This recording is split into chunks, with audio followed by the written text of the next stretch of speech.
Hi friends, তো তোমরা কেমন আছো? আশা করি সবাই ভালো আছো। তো দেখো, আমরা বেরিয়ে পড়েছি মোহনার উদ্দেশ্যে। এখন আমরা একটা টোটো ভাড়া নিয়েছি, যাচ্ছি মোহনায়, ওখানে ঘুরবো। তো নিউ দীঘা থেকে মোহনা নিয়েছে 150 টাকা 3 জনের। তো চলো দেখো। তো যেতে যেতে দেখলাম এখানে বিশাল এলাকা জুড়ে জগন্নাথের মন্দির তৈরি হচ্ছে। মনে হয় পুরীর মন্দিরের থেকেও এখানে জায়গাটা অনেকটাই বড়। তো এখানে কাজ চলছে, এখনও মন্দির এখানে চালু হয়নি। মানুষজন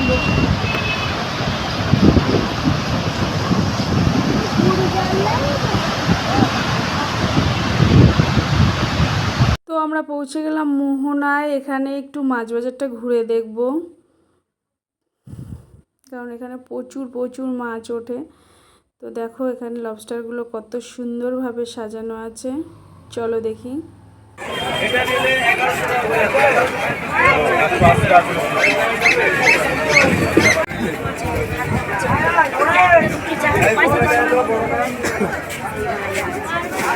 ছোট মাল কত?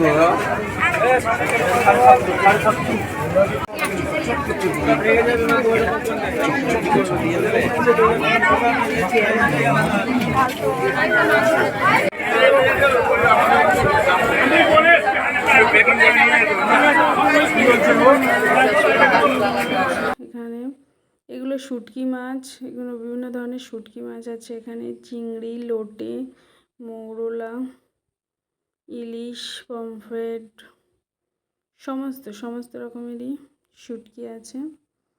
তো দেখো এখানে অনেক মাছ, ভেটকি, পমফ্রেট, ইলিশ, চিংড়ি, কাঁকড়া। মাছগুলো সুন্দরভাবে সাজানো ছিল, দেখতে খুব সুন্দর লাগছিল। তো এক একটি ট্রেতে এক একটি মাছ খুব সুন্দরভাবে সাজানো ছিল।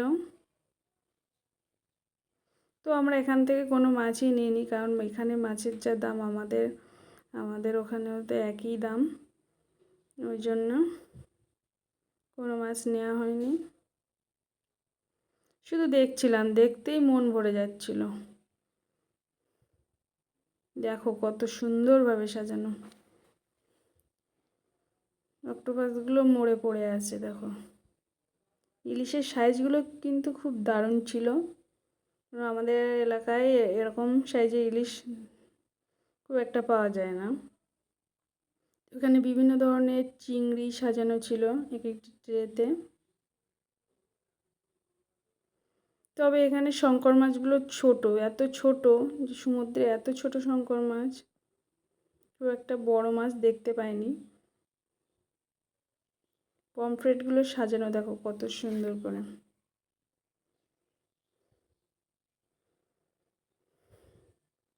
তো প্রচুর হাঁটাহাঁটি করে আমাদের ভীষণই কষ্ট হচ্ছিল। এখানে মাছ দেখছিলাম আমরা, আর শুটকি মাছের দোকানের সামনে যেই যাচ্ছিলাম তখন আমার ছেলের খুব অস্বস্তি হচ্ছিল, কারণ শুটকি মাছের গন্ধ সহ্য হয় না। তারপর আমরা চা খেতে চলে গেলাম।